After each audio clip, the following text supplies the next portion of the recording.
How to log in Canva account. Hi everyone, welcome back to our channel. This is Rose and I will guide you to log in into your Canva account. Before we get started, make sure to subscribe and hit the notification bell so you can stay updated with our videos. Without further ado, now let's get into it. First, open any web browser on your PC. Go to the search bar and type in canva.com and press enter on your keyboard. You will navigate to the official interface of Canva.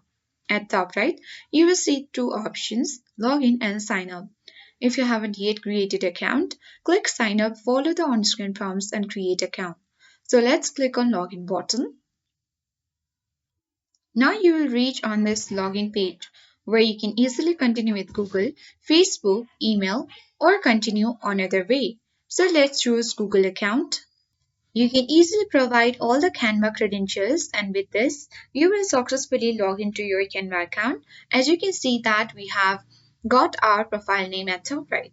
So I hope this guide was helpful. If it was, then do like, share, comment and don't forget to subscribe our channel so that you won't miss any latest updates. Thank you for watching.